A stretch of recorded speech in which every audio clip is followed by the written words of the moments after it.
Hey folks, Dusty here. Today we're going to talk about the secret to making custom projects profitable.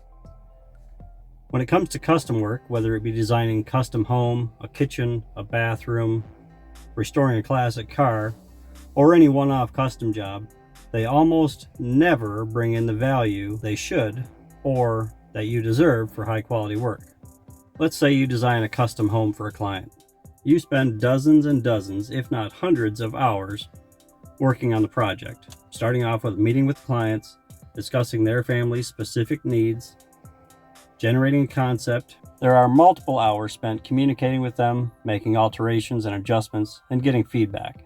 Dealing with the clients, understanding and visualizing their wants and needs is practically a job in itself. Then you factor in the time it takes to create a design. There are always minor adjustments and changes that you make along the way, even before presenting any preliminary offerings to the client. Inevitably, when you do, that results in dozens of more changes every time.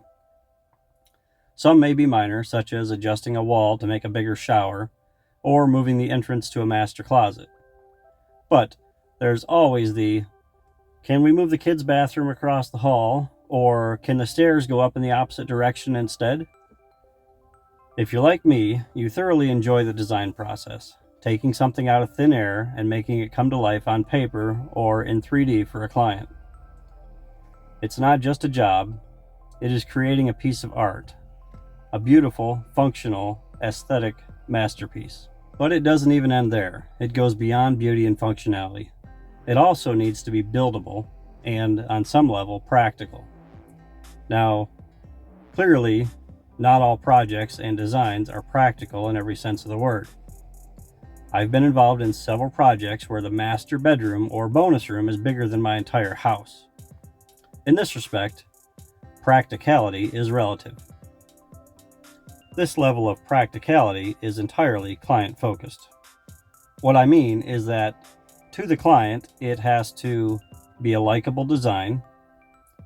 The client has to visualize how the design and layout will work for their family, ensure that the concept will work on their property. They need to understand if it can or can't be done in their time frame. They need to decide if the project is financially doable entirely, decide if the long-term costs are affordable, and determine the overall end game for the home. Is this a forever home? Is this going to be an age-in-place home, a multi-generational home, or are they going to want to put it in the market in 3 to 5 years?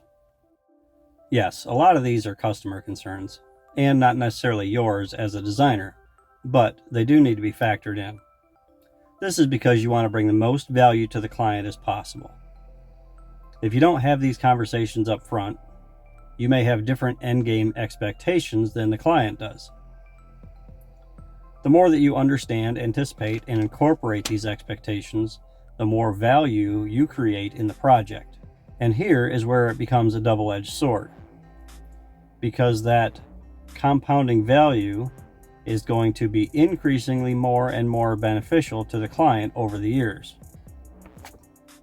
Unfortunately, however, that compounding value does not translate equitably to you.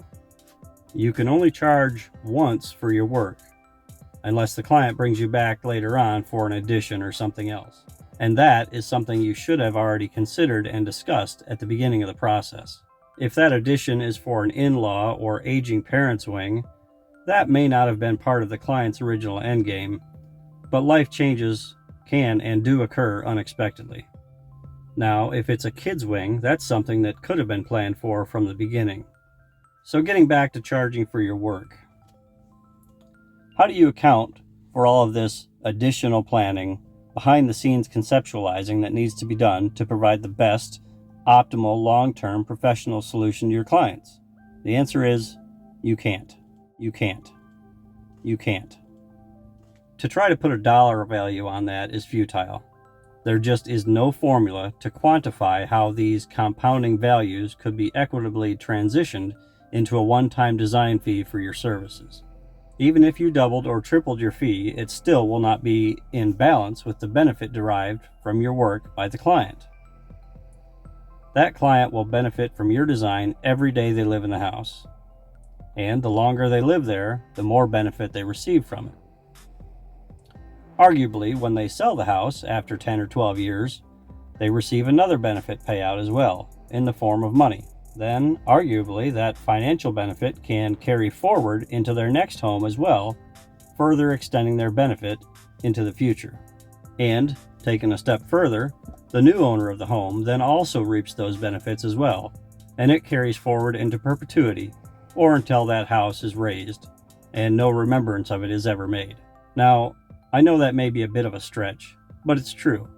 You get paid once, and your client and their heirs enjoy the benefits for decades. So what is the solution for the imbalance?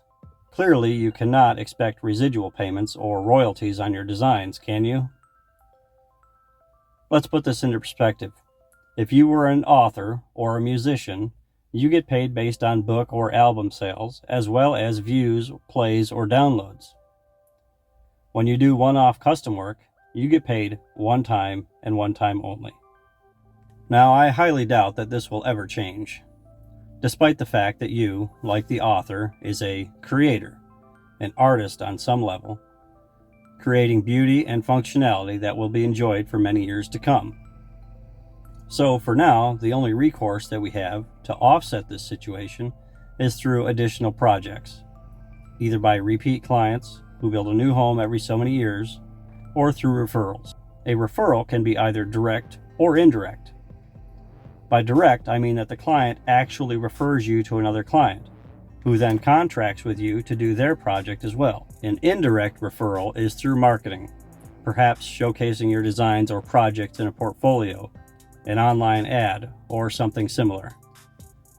Referrals, both direct and indirect, are the only realistic avenue to allow you to leverage your one-off projects to increase revenue over time. Take direct and indirect referrals and marketing out of the picture, and your custom work bears fruit only once. It would be like planting an apple tree, it producing one apple, then cutting it down. I don't know anyone in their right mind that would plant a tree to produce only one apple. Yet, here we are doing that exact thing every day. When it comes to home design, some of our work can be replicated into other projects, such as a bathroom layout. And we could focus on offering less custom projects that can be sold over and over. There is a market for that. Just drive around any neighborhood or development and you'll find sections and streets of cookie-cutter homes one after another. But there just isn't the same level of job satisfaction or pride of workmanship when doing mass production stuff, at least not for me. If mass production were a meal, it would be a plain hot dog on a plate. Every once in a while, you're going to want lasagna or a steak dinner to supplement your hot dog diet. No matter what diet you choose for yourself, always keep in mind the value that you provide for your clients, and consider how that value will affect you, your family, and your legacy going forward. Thanks for watching. As always, folks, take the trip and enjoy the ride.